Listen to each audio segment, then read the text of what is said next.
दिलीप नाथ जो थाना नाई का हिस्ट्री शीटर और एक हार्डकोर क्रिमिनल है, पिछले कई सालों से ये राजू तेली के मर्डर केस में जेल के अंदर सज़ा काट रहा था। जब यह इस केस में जेसी में था, इस दौरान भी इसके द्वारा सितंबर के अंदर एक व्यक्ति को जेल में रहकर ही पैसा मांगने की धमकी दी गई थी, जिस पर थाना अम्बा माता पर केस रजिस्टर कर कार्रवाई की गई थी।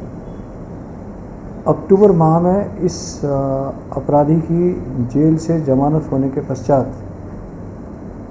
यह व्यक्ति जमानत पर बाहर लौटा और बाहर लौटने के पश्चात इसने अपनी आपराधिक गतिविधियों को लगातार जारी रखा।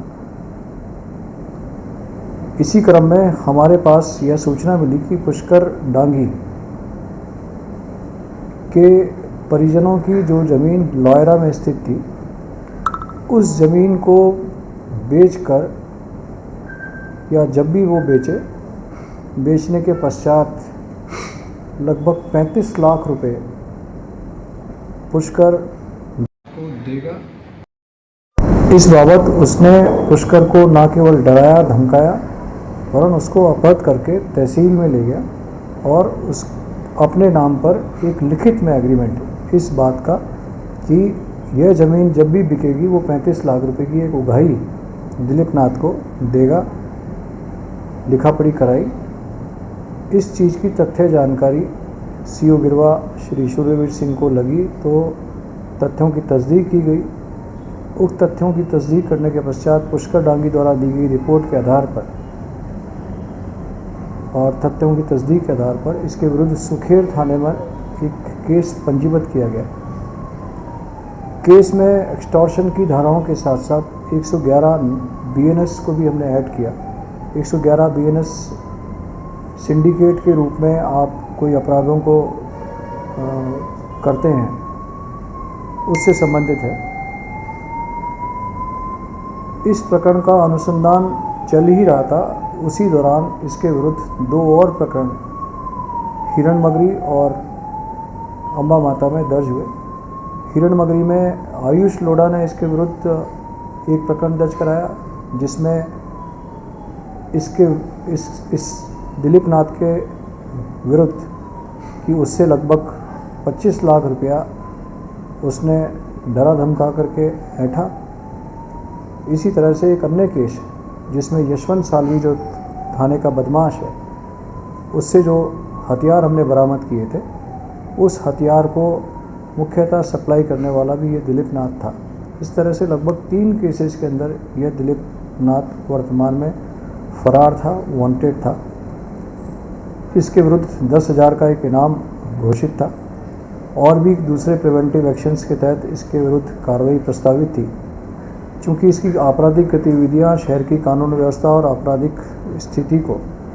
शांति को प्रभावित कर सकती थी, additional SP headquarter Gopal Mewada के नेतृत्व में सीओ गिरवा श्री सूर्यवीर सिंह ने पिछले कई महीनों की मेहनत करके, दिन रात मेहनत करके, अपनी टीम के सहयोग से कल रात्रि में इसे केवड़ा की नाल के पास गिरफ्तार करने में सफलता हासिल की। गिरफ्तारी के दौरान यह पुलिस से बचने के लिए महिलाओं की वेशभूषा में था और जैसा प्रारंभिक जानकारी लगी है, यह किसी फर्जी पासपोर्ट के माध्यम से विदेश भागने के चक्कर में भी था, क्योंकि ये ऑलरेडी 3 केसेस में वांटेड था। इसे हमने भी वर्तमान में सुखेर के जो पुष्कर डांगी और 111 बीएनएस में जो सिंडिकेट के तहत जो क्राइम है, सिंडिकेट के तहत जो अपराध दर्ज किया गया, उसमें हमने इसे गिरफ्तार किया है और गिरफ्तार करके इसके पश्चात, जेल से छूटने के पश्चात इसने और कौन कौन से अपराध किए और कौन कौन सी ज़मीनों के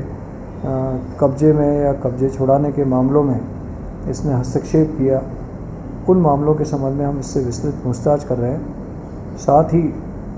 पूर्व में जिस राजू तेली का मर्डर हुआ, उस राजू तेली के परिजनों को अभी कुछ दिन पूर्व नरेश पालीवाल और एक और व्यक्ति द्वारा मौके पर जाकर धमकी दी गई थी,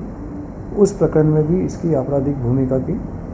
सत्यापन और तस्दीक हम इसके पूछताछ से करेंगे।